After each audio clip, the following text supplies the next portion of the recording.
Ouais, j'ai un bon message, message costaud là, encore ce matin dans la série Qu'est-ce que c'est ça? Ouais. Une série dans laquelle on adresse des passages bibliques parfois troublants, des sujets qui dérangent, comme pourquoi les injustes ont du succès. Hein? Priscille qui a apporté ça, Pierre-Luc qui a apporté un message créationnisme et évolutionnisme. Les deux peuvent être extrêmes, puis les chicanes entre les deux sont un peu ridicules parce que l'un parle de ce que Dieu fait, l'autre parle de la terre. Alors, c'est de l'immaturité un peu de se chicaner quand on ne parle pas des mêmes choses. Cette série-là aide à ça, à réaliser qu'on ne sait pas tout, on ne maîtrise pas tout. Dieu est bien plus grand que nos petites convictions personnelles et c'est important d'avoir cette humilité-là, de le reconnaître. Ça aide à être plus tempérant. Parce que, mettons, tu jases avec quelqu'un qui ne connaît pas le Seigneur, la priorité, ce n'est pas que tu le convainques de ta conception de créationnisme. Il faut que tu sois capable d'accueillir ce que tu n'es pas d'accord, mais parce que cette personne-là, ton but, c'est juste de l'accompagner pour qu'elle rencontre Jésus. Et malheureusement, souvent de ces sujets-là qui sont, oui, dérangeants, vont devenir un obstacle. Ils nous empêchent d'avoir une belle ouverture pour accueillir l'autre, peu importe les convictions qu'on a. Une seule conviction est nécessaire, essentielle, pas discutable, pas à remettre en question. C'est le salut en Jésus-Christ. On a eu un message de Doris là-dessus. Est-ce que je plais à Dieu? Oui, tu plais à Dieu en Jésus-Christ. Si tu as remis tes péchés à Jésus-Christ, à la croix, Dieu te voit à travers le sang de Jésus. Il ne voit pas tes imperfections. Tu plais à Dieu. Quoi que tu fasses, tu continues de plaire à Dieu. Comme un parent donnait l'exemple, va changer la couche d'un bébé, c'est tellement inutile. Ça fait juste ça. Hein? On est toujours en train de changer sa couche. C'est juste ça. Mais on apprécie donc les moments tendres et merveilleux, alors qu'il est complètement inutile. Il ne fait rien de bon. Hein? Il est juste beau et on apprécie sa beauté. Dieu, c'est un père qui nous voit beau, cute s'il le faut.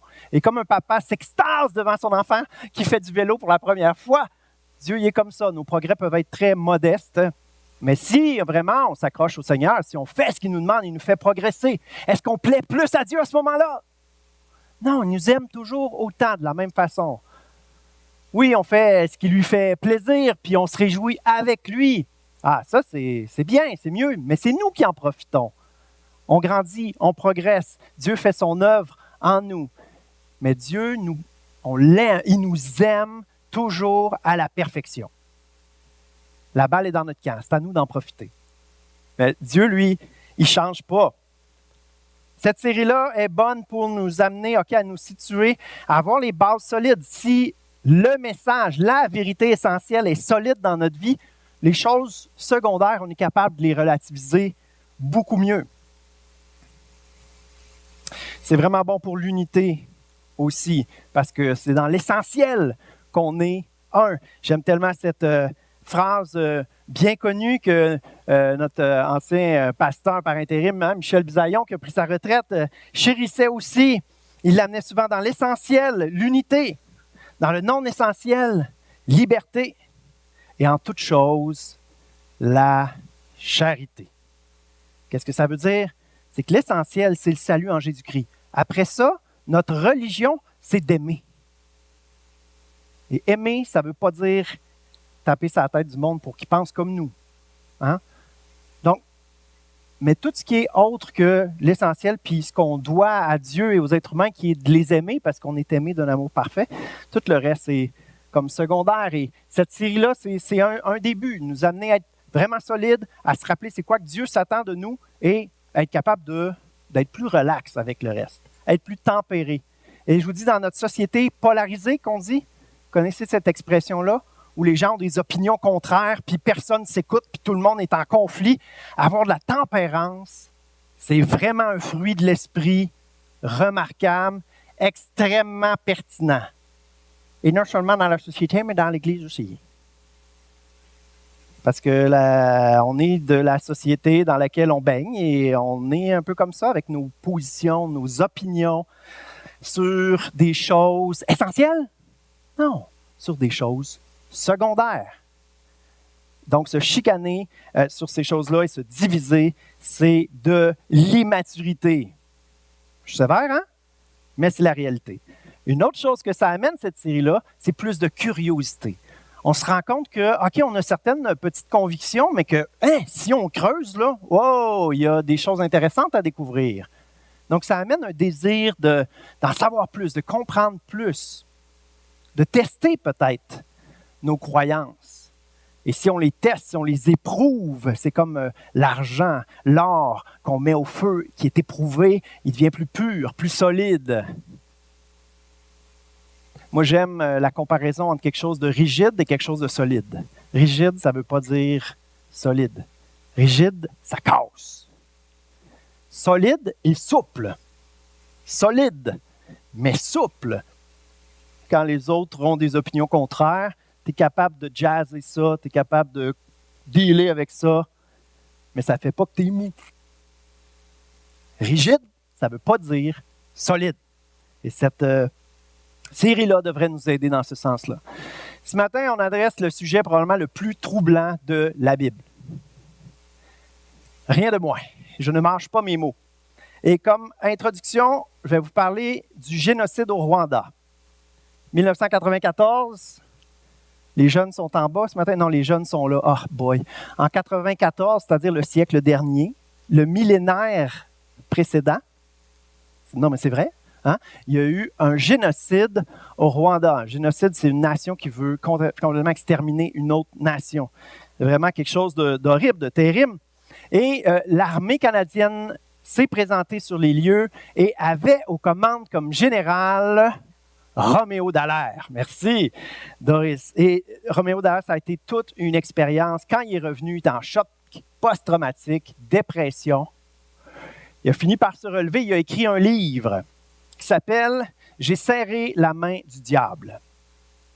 Il fait allusion à un moment où il a véritablement eu l'opportunité de serrer la main de l'homme principal derrière le génocide.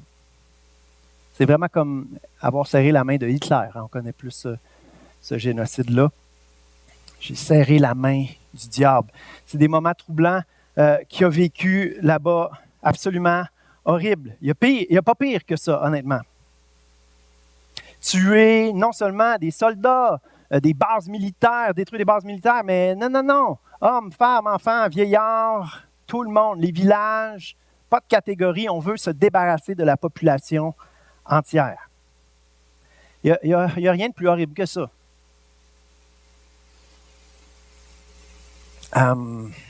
Notre Dieu, il est bon. Hein? Notre Dieu est amour. C'est le prince de la paix. Le Dieu bienheureux, j'aime cette expression-là dans un verset qu'on trouve, un Dieu d'amour. Il veut nous faire profiter de sa présence. Il veut nous faire profiter de sa puissance pour être victorieux. Il veut nous faire participer à l'avancement de son royaume. On découvre tellement de merveilles qui se trouvent en lui. Il veut nous faire goûter, participer à sa gloire. On va lire deux textes qui parlent de quand Israël, le peuple d'Israël, on est dans l'Ancien Testament, va entrer dans la terre promise. Enfin, il va pouvoir prendre possession de cet endroit merveilleux que Dieu veut leur donner. Donc, on lit dans Deutéronome, chapitre 7, verset 16. Voici une directive que Dieu donne à son peuple. Tu élimineras sans pitié tous les peuples que le Seigneur ton Dieu livrera en ton pouvoir. Deutéronome 20, versets 16 et 17. Quant aux villes du pays que le Seigneur ton Dieu t'attribue, tu n'y laisseras personne en vie. Vous détruirez totalement les Hittites, les Amorites, les Cananéens, les Périzites, les Hivites, les Jébusites et toutes les Bébites qui s'y trouvent. Non, ils gardaient le bétail. J'ai parlé en introduction de génocide, mais est-ce que ça ne ressemble pas un petit peu, beaucoup ou exactement à ça? On est connu des Rwandais, des Congolais qui ont immigré au Québec. Et encore, on avait eu une rencontre à un moment donné où la personne qui faisait l'enseignement à un atelier avait fait allusion à ça, mais de façon légère. Tu sais. Non, tu ne fais pas ça de façon légère, parler d'un sujet comme ça. Il y a des gens que leurs amis, leurs oncles ont été tués de sang-froid complètement gratuitement. C'est vraiment un sujet horrible. Et c'est une réalité dans la Bible. C'est vraiment quelque chose. Juste pour être sûr qu'on s'entend bien sur le concept de tuer beaucoup de gens, on peut se rappeler du déluge, où Dieu fait un ménage sur la terre parce qu'il y a trop de méchanceté parmi les hommes. On peut penser à Sodome et Gomorrhe, deux villes qui, du soufre enflammé, vont tomber sur ces villes-là. On peut penser aux fils de Corée, le clan de Corée, ils sont dans le désert, vont se rebeller contre Moïse et Aaron. La terre s'ouvre, ils tombent dedans, la terre se ferme, engloutie. Et on peut penser à Ananias et Saphira. Nicole a étudié aussi ce passage-là. On est dans le Nouveau Testament à ce moment-là. Il y a des choses qui ne passent pas avec Dieu. Il y arrive certains moments où Dieu prend les grands moyens, mais quand même, je vous dis, je vous garantis, je vous rassure qu'on va trouver des perles à travers tout ça. Vraiment, vous allez sortir bénis, mais quand même troublés. Il y a cet élément, quand même, un élément qui va rester de qu'est-ce que c'est ça? Qu'est-ce que c'est ça? Là, on ne dit même pas un qu'est-ce que c'est ça? C'est un qu'est-ce que c'est ça désespéré un peu, là. Qu'est-ce que c'est ça? Hein? Dites-le. Qu'est-ce que c'est ça? Non, mais pour vrai, ça dérange. On va y trouver vraiment des belles choses, mais c'est vraiment quand même quelque chose de troublant. Le titre du message, c'est « Aux grands mots, les grands moyens ». Aux grands mots, les grands moyens. Tout le monde connaît cette expression-là? Aux grands mots, dans le sens mal, au pluriel, pas un mot.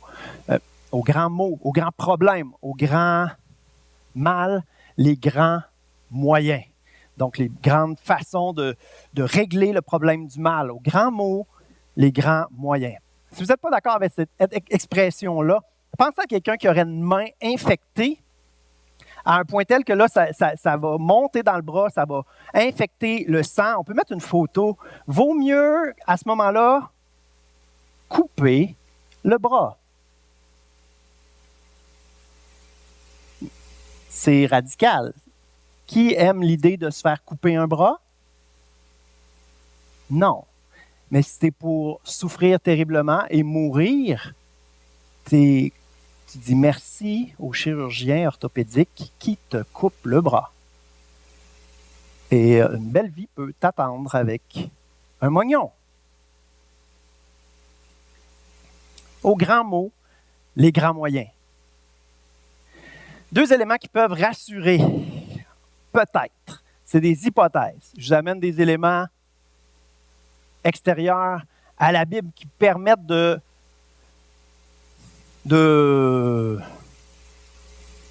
peut-être relativiser. Premièrement, c'est un langage de guerre. Et dans le langage de guerre, on utilise un langage radical. Détruisez les peuples, tuez tout le monde. Quand on arrive dans les récits bibliques, à 3 reprises, là, Dieu va le préciser vraiment spécifiquement, le rappeler. Là, cette guerre-là, cette ville-là, vous détruisez vraiment tout le monde. Enfants, hommes, femmes, vieillards, toutes. À 3 reprises. 2 fois pour une ville, 1 fois pour un peuple entier. Mais c'est très possible, puis encore là, je vous dis, c'est pas certain, mais c'est très possible qu'il y ait question d'un langage de guerre. Dans le passage qu'on a lu tout à l'heure, il était question des villes. Je ne sais pas si vous avez remarqué, dans les 2 passages qu'on a lus dans Deutéronome, il y avait Deutéronome 7, Deutéronome 20, qui dit « Quant aux villes du pays que le Seigneur ton Dieu t'attribue, tu n'y laisseras personne en vie. » Pourquoi les villes? Parce que c'est dans les villes que c'est fortifié et qu'il y a des soldats. Donc, plusieurs pensent que il n'est pas question d'aller dans tous les villages et tuer tout le monde dans tous les villages, mais vraiment de se débarrasser de l'armée. Et ce que Dieu va spécifier beaucoup, on va le voir plus tard, c'est surtout vous détruirez les idoles, les autels, probablement qu'il se débarrassait des prêtres de culte idolâtres, païens, sataniques, qui pouvait y avoir. Ça, c'est le ménage le plus important que Dieu, qui est important pour Dieu, et on va le voir tout à l'heure. Mais voilà.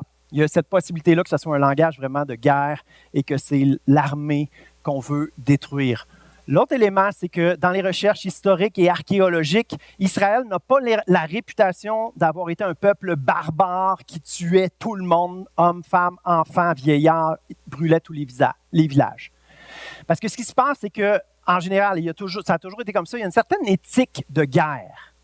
Dans la guerre, il y a quand même une certaine fierté, on ne fait pas n'importe quoi. Par exemple, un peuple qui, avant de tuer les gens, vont faire des choses que j'ose même pas nommer, mais que vous pouvez vous imaginer, ça ne passe pas. Tu ne fais pas ça.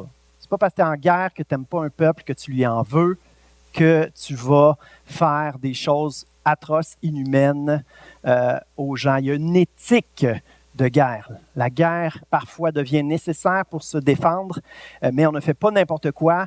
Et dans les recherches archéologiques et historiques, on n'a pas de registre comme de quoi Israël était vraiment un peuple barbare qui ne respectait aucune éthique de guerre et qui détruisait les femmes, les enfants, les vieillards et terrifiait tout le monde par ses comportements complètement différents de l'éthique de la guerre. C'est les deux choses qui peuvent peut-être un peu relativiser, mais c'est deux informations que je vous donne de même, parce que la Bible ne nous dit pas que finalement, il n'était pas si pire que ça et qu'il respectait une éthique de guerre. Toutefois, il y a des gens de ces peuples-là qui vivent encore tout au long de la suite de la Bible. Ça, est-ce que c'est parce que justement, ils ont laissé des gens en vie ou tout simplement parce qu'ils n'ont pas fini le travail? Parce qu'ils n'ont jamais terminé le travail non plus. Dieu leur avait demandé de prendre possession du pays. Ils arrivent, ils ne sont pas assez nombreux pour le prendre en possession au complet, ils ne pourraient pas l'habiter. Donc, ça va être graduel, qu'ils vont prendre possession de tout le pays, mais ils ne l'ont jamais fait, ils ne l'ont jamais complété. Même Josué, qui est comme le général de la conquête de Canaan, juste avant de mourir, dans le dernier chapitre, là, dans les derniers versets, on lit ça dans Josué 24, c'est quand même assez triste comme dernière parole. Josué dit « Débarrassez-vous des dieux étrangers qui se trouvent chez vous et attachez-vous de tout votre cœur au Seigneur, le Dieu d'Israël. » Le peuple de Dieu lui répondit « Oui, nous voulons servir notre Dieu et écouter sa voix. » Mais vous avez lu comme moi « Débarrassez-vous des dieux étrangers qui se trouvent chez vous. » Non, mais ce n'est pas fait encore. Pour vrai, c'est désolant, là. De lire ça, le gars, il est à la tête d'Israël. La directive numéro 1, la plus importante au-dessus de tuer des êtres humains, c'est de se débarrasser des cultes païens dégueulasses. C'est ça le plus important. Parce que ça va avoir une influence spirituelle sur le peuple. Israël a toujours accueilli l'étranger, était capable, ça faisait partie de la loi d'accueillir l'étranger. Lui-même sortait d'Égypte. Lui-même était un peuple multiculturel. Alors l'accueil de l'étranger a toujours été là, mais pas le compromis spirituel. S'attacher à Dieu devait toujours être la priorité numéro 1 et ne pas laisser entrer les idoles était comme la base. L'essentiel, la chose la plus importante, c'est le commandement numéro 1. Tu aimeras le Seigneur ton Dieu de tout ton cœur. Il n'y aura pas d'image taillée. C'est de ça que ça parle. Ça parle des idoles tout de suite en partant. Donc, la première chose, le premier point qu'on va aborder ensemble, c'est l'aspect justement des idoles, que c'est ça la priorité. Aux grands mots, les grands mots spirituels, les grands problèmes spirituels, les grands moyens, il faut faire le ménage, il faut s'en débarrasser. Et c'est le cas dans toute l'histoire de la Bible. L'Arche de Noé, pourquoi le déluge? Parce qu'il y avait de la méchanceté sur la terre. Pourquoi Sodome et Gomorrhe? Parce qu'il y avait du péché épouvantable. Pourquoi les fils de Corée? Parce qu'il y a une rébellion. C'est toujours un péché, le problème derrière le fait qu'il y a des gens qui meurent. Comprenez? Un élément important, intéressant à souligner pour nous, c'est que Dieu n'a pas de parti pris. Dieu ne fait exception de personne. Il n'y a pas de parti pris, alors que ce soit des gens extérieurs à son peuple ou dans son peuple, Dieu peut utiliser les grands moyens. On l'a vu avec Ananias et Saphira. Si vous étudiez l'histoire de Sodome et Gomorrhe, il y a une famille qui va être sauvée, mais de cette famille-là, la femme de Lot va se retourner vers la ville alors que Dieu avait dit de ne pas le faire. Elle va être transformée en statue de sel. Ça veut dire qu'elle est morte. Hein? Ananias et Saphira, la femme de Lot, et les fils de Corée, le clan qui s'est rebellé contre Moïse et Aaron, c'est aussi des membres du peuple d'Israël qui étaient dans le désert, qui avaient été délivrés de l'Égypte et qui sont morts dans le désert. Dieu n'a pas de parti pris. Au contraire, j'oserais dire qu'il est encore plus sévère avec ses enfants. Il est comme un père qui éduque ses enfants, qui veut que ses enfants progressent, grandissent. Il ne veut pas nous laisser tels qu'on est, immatures, pris dans toutes sortes d'esclavage, de péché, de faiblesse. C'est comme progresser, là, les amis. Là. Je suis avec vous, je vais vous aider, je vais vous soutenir. Et la question du péché, c'est qu'à un moment donné, il y a comme un point de non-retour. Il y a comme le péché tellement ancré que c'est comme si ça va continuer comme ça toujours. Et si on y pense, c'est pour continuer comme ça toujours, ça veut dire de génération et en génération, c'est tout du monde qui vont mourir dans leur péché. C'est pas une bonne chose de laisser ça continuer. Et il y a un point de non-retour. On va le voir avec Abraham. Abraham, c'est le père, hein, c'est le père ultime d'Israël. Israël, c'est Abraham, Isaac, Jacob qui change de nom pour Israël. Donc, le père d'Israël, c'est comme Jacob, mais ultimement, le modèle, c'est Abraham. Et Abraham va recevoir des promesses d'un peuple nombreux qui s'installe dans la terre promise. Lui va s'y rendre, il va mourir là, mais on connaît l'histoire, tout le peuple va passer par l'Égypte et va rester là longtemps. Dieu va dire à Abraham, juste avant son décès, « Toi, tu mourras en paix et tu seras enterré après une heureuse vieillesse. Mais tes descendants ne reviendront pas ici qu'à la 4e génération, car la faute des Amorites n'a pas encore atteint son comble. » Dieu, il y a un élément de patience là-dedans, que leur péché n'a pas encore atteint son comble. Il commence à être sur une solide dérape, à fonctionner vraiment tout croche, mais j'attends, là, tu sais, j'attends. On ne sait jamais. Comme le peuple de Ninive qui s'est converti, qui s'est repenti, Dieu y attend, il y a une patience et leur péché n'a pas atteint leur comble jusqu'à 400 ans plus tard où le peuple d'Israël arrive, puis qu'il est le temps de faire le grand ménage, parce que leur péché a atteint son comble. Donc, il y a un élément de non-retour, un point où ça n'a aucun bon sens. Le peuple est complètement contaminé pour le péché. Alors, aux grands mots, les grands moyens. Ça, on ne peut pas inciter plus que ça dans le fait que le problème spirituel est toujours plus, est la priorité, la chose qui est importante aux yeux de Dieu, beaucoup plus que la chose terrestre. C'est sûr, dans l'Ancien Testament, on a affaire à un peuple qui a besoin d'un pays. Donc, on est très dans le matériel, dans le terrestre. Mais même là, l'essentiel est spirituel. Dans Exode 34, versets 11 à 16, on va utiliser ce passage-là pour voir plusieurs vérités qui vont ressortir. Dieu va dire, « Moi, je chasserai devant toi les Amorites, les Cananéens et toute la gang. Garde-toi bien de conclure une alliance avec les habitants du pays dans lesquels tu pénétreras. Ce serait un piège pour toi. Au contraire, vous démolirez leurs autels, vous briserez leurs pierres dressées et vous couperez leurs poteaux sacrés de la déesse Achéra. Tu n'adoreras aucun dieu étranger car le nom du Seigneur est l'exclusif. Dieu est saint, qui veut dire exclusif, à part. Il ne peut pas cohabiter avec l'idolâtrie. C'est un Dieu exclusif. un Dieu à l'amour exclusif. Ne conclut aucune alliance avec les habitants de ce pays. Lorsqu'ils célèbrent leur culte idolâtre, ils t'inviteraient à y participer et tu mangerais de ce qu'ils offrent en sacrifice à leur Dieu. Tu prendrais parmi eux des femmes pour tes fils et celles-ci les entraîneraient à leur tour dans leur culte idolâtre. On voit l'emphase ici. Dieu dit, moi je chasserai devant vous les peuples, vous démolirez leurs autels, leurs pierres sacrées, les poteaux sacrés à la déesse Achéra et faites aucun compromis par rapport à leur culte idolâtre. Vous ne touchez pas à ça.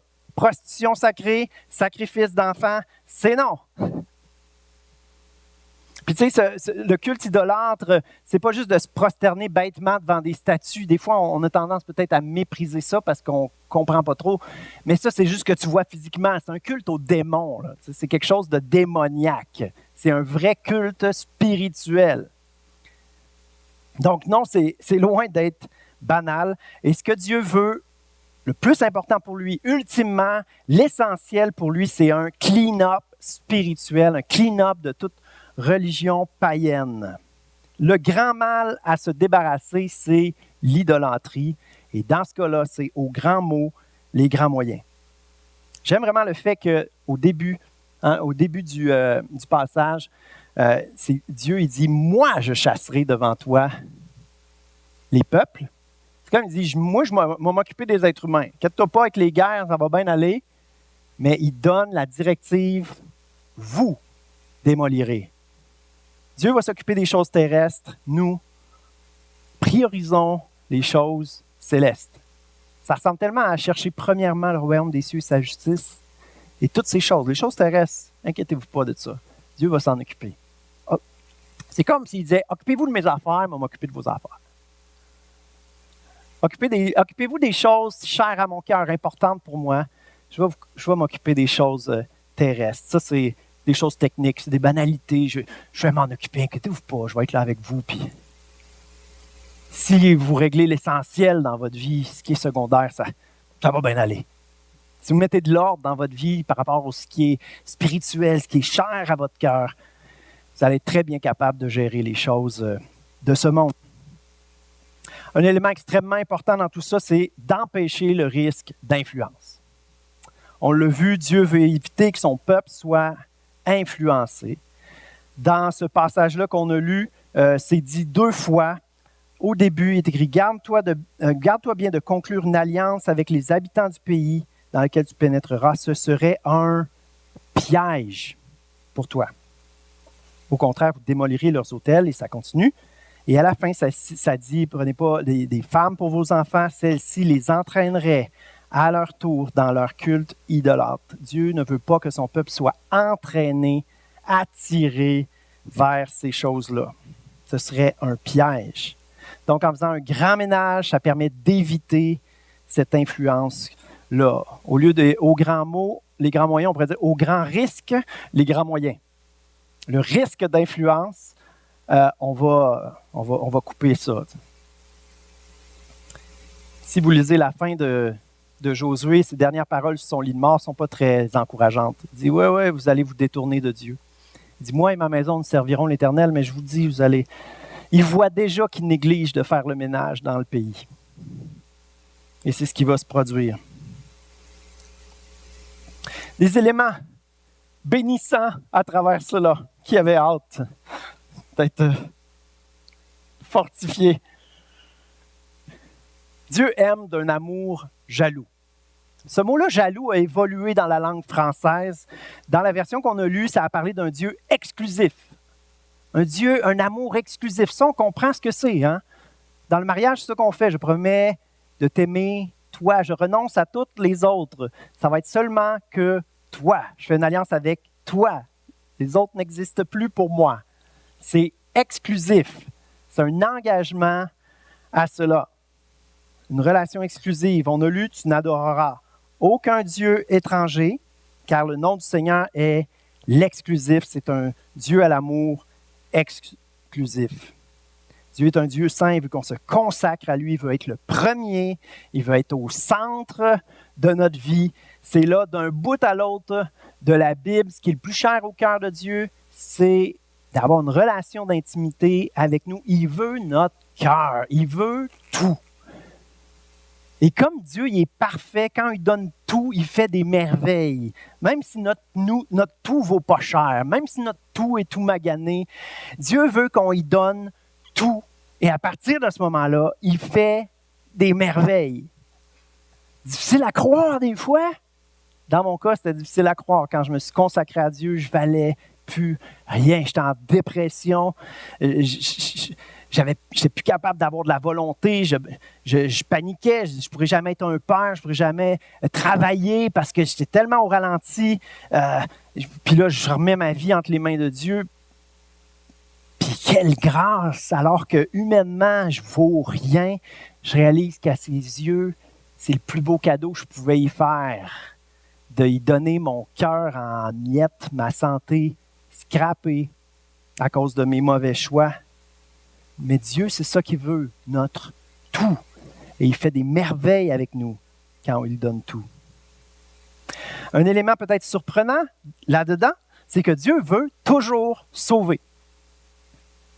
Quand une première chose, Nicole avait bien souligné par rapport à Ananias et Saphira, l'Église commence et là, Dieu fait un statement, en anglais un statement, une déclaration. Dieu pose les piliers, les fondements et il déclare, non, l'hypocrisie de même dans l'Église, là, de vouloir avoir l'air là, du fin finot là, qui donne autant que l'autre, là, non, ça, il n'y en aura pas dans l'Église. De la même façon, la première ville qui est conquise sur la terre promise, c'est quelle ville? Jéricho. Et qu'est-ce qui se passe de particulier dans cette conquête? Il y a une famille qui est sauvée. Rahab et toute sa famille sont sauvés. C'est comme s'il y a toujours cette ouverture-là.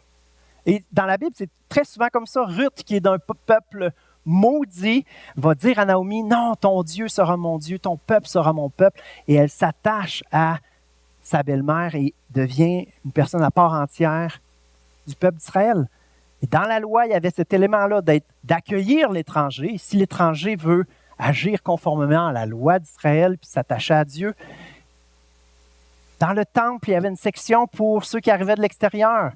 Il y avait une porte ouverte, toujours à inclure, à accueillir, parce que c'est dans le cœur de Dieu. Un autre élément surprenant, Dieu est patient. On a l'impression, on regarde cette histoire-là, Dieu, il pète des méchantes coches. Puis l'être humain, souvent, quand il pète une coche, c'est sur le coup de l'émotion. Hein? Dieu ne pète pas de coche sur le coup de l'émotion. Dieu est très patient. On a vu dans le texte combien de temps il a été patient envers les Amorites?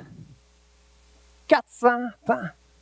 400 ans. Dans l'arche de Noé, ça y a pris combien de temps à la construire? 120 ans. Pendant 120 ans, le monde entend Noé dire il va y avoir un déluge, ça va être un gros ménage. Ils entendent les coups de marteau. Quand la pluie arrive, ils ne peuvent pas dire ah, ils ne savaient pas. Ah ben, coudonc! 120 ans! Souvent, j'arrive avec des chiffres mirobolants, là, fois 365, c'est combien de jours? C'est long! Ils ont eu des babouilles, ils ont tous vu ça. Puis même Jéricho, il y a une légende, là. Un peuple qui est sorti d'Égypte, c'était impossible. La mer s'est ouverte devant eux. Ils tournent en rond dans le désert depuis 40 ans, sont victorieux dans tous leurs combats. Ils s'en viennent sur la terre promise. Ça a l'air, il y a des espions qui sont venus. Ah, ils ont traversé le Jourdain miraculeusement. Il faut faire de quoi? Là, le peuple, il tourne 6 jours autour de la muraille. Puis là, eux autres sont là. Ah! Pendant 6 jours. Ça ne vous tente pas de sortir et de dire, tu sais, le petit drapeau blanc? Mais non. Mais non. J'aime ce passage-là, 2 Pierre 3,9, c'est une vérité qui continue, la patience de Dieu. Hein? Le Seigneur ne tarde pas à réaliser sa promesse, comme certains le pensent, mais il fait preuve de patience envers vous, car il refuse que même un seul court à sa perte. Au contraire, il veut que tous aient l'occasion de changer de vie. C'est beau. Malheureusement, on ne voit pas d'histoire comme ça, de quelqu'un qui est sorti et qui a dit « Hey, moi, je veux m'attacher au peuple d'Israël. » Il y a Rahab qui l'a fait. On n'a pas beaucoup d'histoires comme ça. Mais on sait que c'est dans le cœur de Dieu. On sait que Dieu il est patient. Puis c'est intéressant de considérer ces choses-là. Oui, c'est troublant. Ça va rester troublant à la fin du message. Mais il y a certains éléments de réflexion qui... Ah oui, il y a du bon, même là-dedans. Un élément à retenir aussi, c'est que le combat est surtout spirituel. On est troublé par le fait que beaucoup d'êtres humains meurent dans ces histoires, mais il faut se rappeler que l'aspect spirituel est plus important que l'aspect humain. Il y a un verset qui dit ça aussi dans le Nouveau Testament. Ne craignez pas ceux qui peuvent tuer le corps, craignez plutôt celui qui peut vous envoyer du mauvais bord dans l'éternité. C'est Dieu qu'il faut craindre, c'est Dieu qu'il faut rechercher sa volonté, puis elle est pleinement révélée en Jésus-Christ. Celui qui cherche, trouve. Le combat est d'abord et avant tout spirituel. Beaucoup de morts dans l'Ancien Testament, principalement. Ananias et Saphira, qui est un bon exemple de non, il ne se passera pas n'importe quoi dans le peuple de Dieu qui est maintenant l'Église, issue de toutes les nations de la terre. Et que je bénis le Seigneur de voir une diversité dans l'Assemblée. Toutes les nations de la terre qui sont un. Éphésiens 6, 12 le dit. Car nous n'avons pas à lutter contre des êtres humains, mais nous devons lutter contre les pouvoirs, les autorités, les maîtres de ce monde obscur, contre toutes les puissances terrestres, spirituelles, mauvaises, qui sont sur terre, dans les cieux. C'est comme s'il dit 3 fois. Dans ce monde obscur, les puissances spirituelles mauvaises, dans les cieux. Quand il dit quelque chose 3 fois, c'est parce qu'il veut qu'on comprenne bien. En plus, il commence avec la négative. Nous n'avons pas à lutter contre des êtres humains.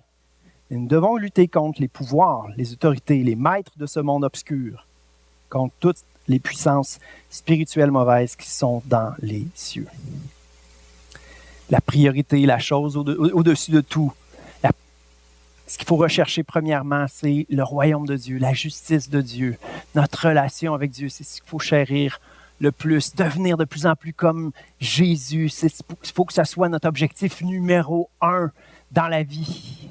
Avant même de faire des choses pour lui, notre priorité doit être de le laisser faire des choses en dedans de nous.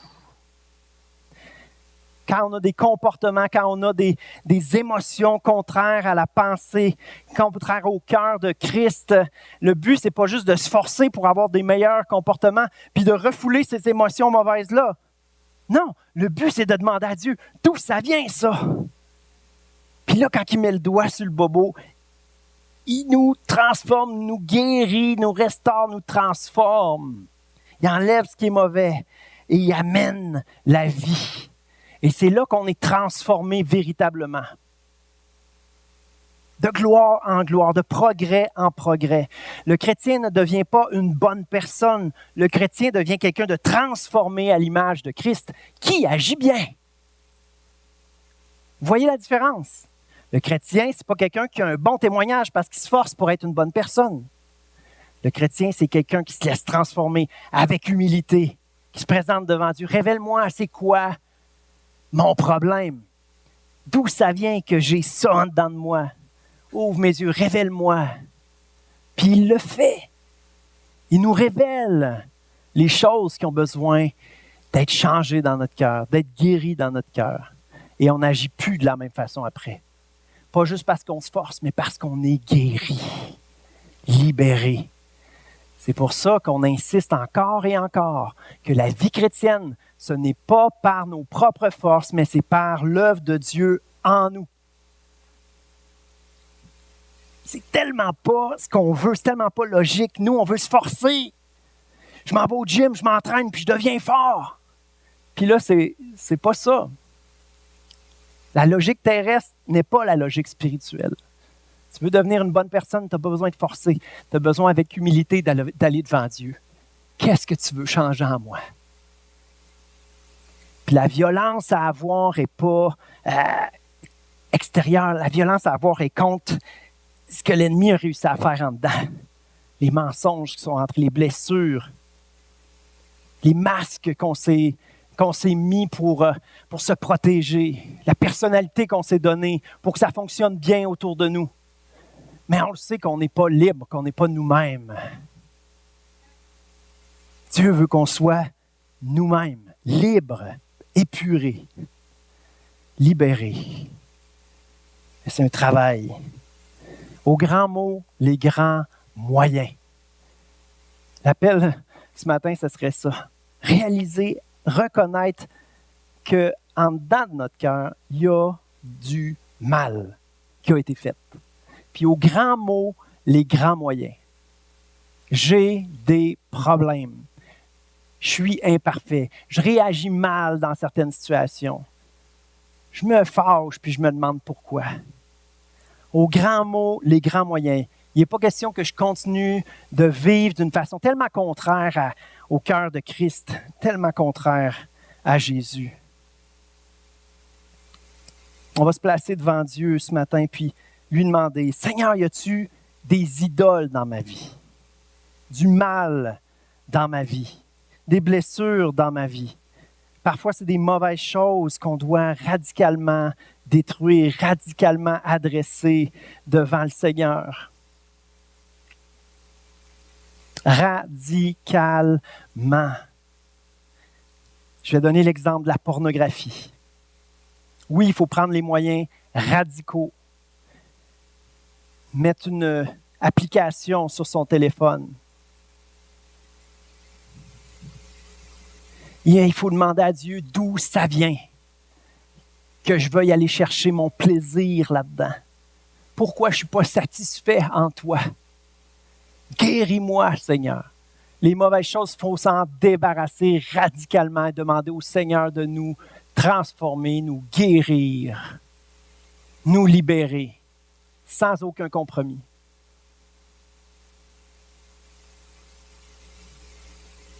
Mais les chrétiens, bien souvent, nos idoles, c'est des bonnes choses. À ce moment-là, les bonnes choses, il faut les remettre tout à nouveau entre les mains de Dieu. Comme un sacrifice. Je te donne ça. Je le brûle.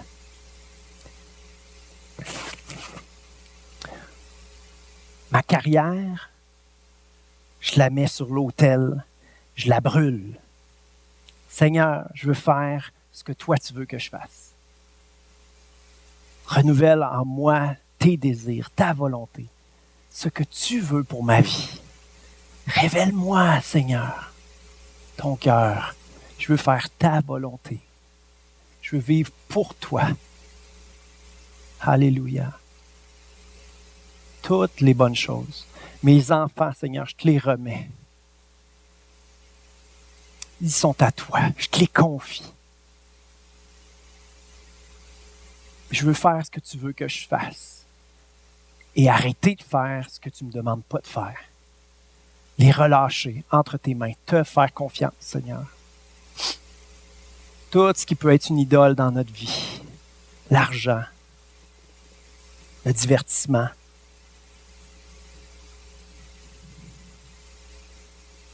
Les réseaux sociaux. Seigneur Jésus, libère ton Église. Allège ton Église. On veut être des soldats, Seigneur. On ne peut pas voyager avec toutes ces choses sur nos épaules, traîner ces fardeaux, ces boulets, Seigneur, qui nous rendraient complètement inaptes de servir dans une guerre, Seigneur. On veut être léger, disponible, libre pour te servir. Alléluia. Viens faire le ménage, Saint-Esprit, dans nos cœurs. Viens nous libérer. Alléluia, afin qu'on puisse embarquer dans la vie que tu veux pour nous. Oui, Jésus. Mettez juste vos mains devant le Seigneur en signe d'abandon. Je remets entre tes mains, Seigneur, ma vie entière. Révèle-moi, Seigneur, c'est quoi justement mes idoles dans ma vie. Ouvre mes yeux sur ce qui m'alourdit dans ma marche avec toi. Alléluia. Oui, Jésus, fais-le, Seigneur. Alléluia. Merci, Seigneur. Puissant Sauveur.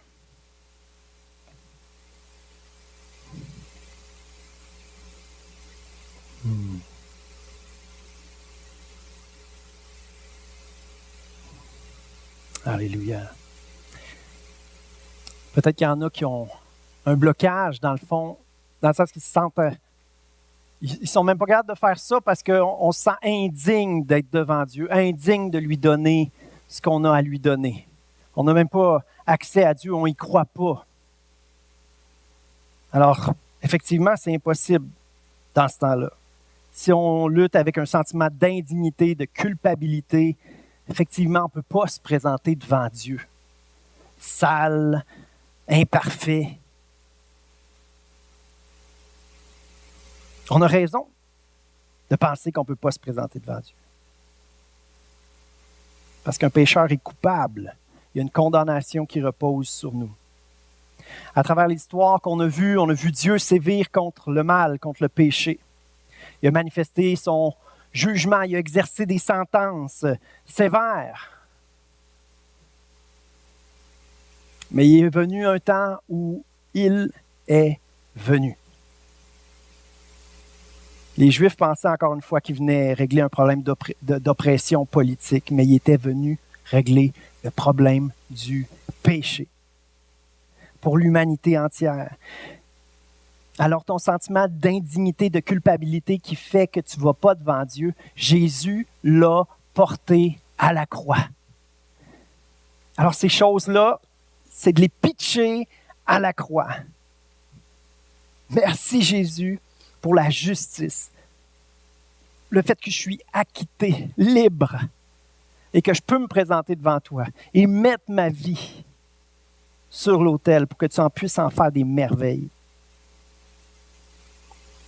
On va lire Ésaïe 55, versets 4 à 5, qui dit « Nous pensions que c'était Dieu qui le punissait, Jésus, sur la croix, qui le frappait et l'humiliait. Pourtant, c'est à cause de nos crimes qu'il était blessé. C'est à cause de nos fautes qu'il était accablé. Il a subi notre punition et nous sommes tés. » Il a subi notre punition, blessé à cause de nos crimes. Jésus a subi la colère que suscite le péché à notre place, pour que nous, on puisse miraculeusement, à cause du sang parfait de Jésus qui nous lave, on peut se présenter avec assurance devant Dieu.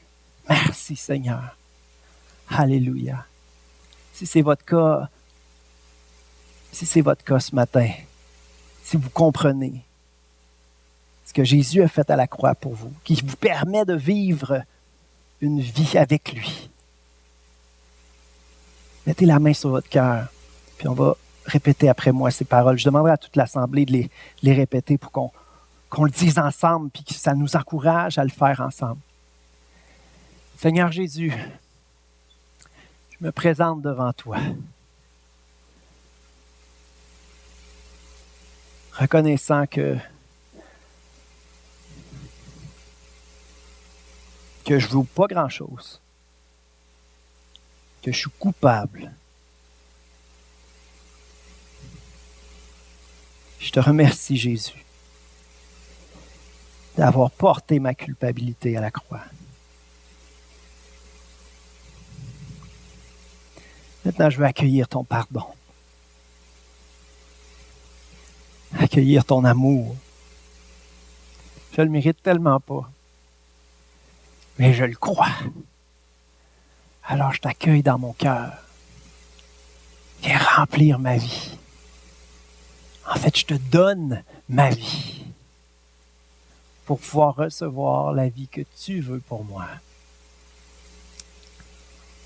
Alléluia.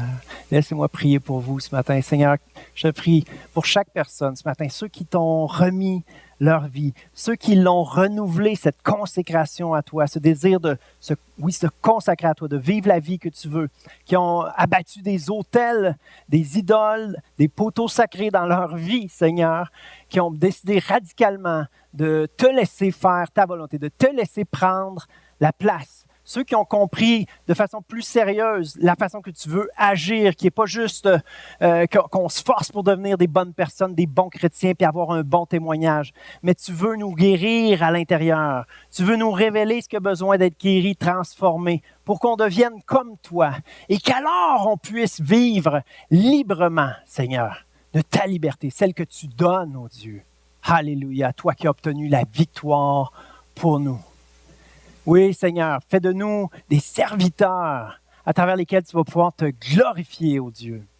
Ce que nous voulons, c'est toi, Jésus. Que toi, tu sois élevé. Que toi, ton règne se manifeste, Seigneur, librement, partout autour de nous. Et premièrement, dans nos vies, que tu nous transformes. Dans le nom de Jésus, Amen. Alléluia. On peut donner une main d'acclamation au Seigneur qui fait ces choses-là.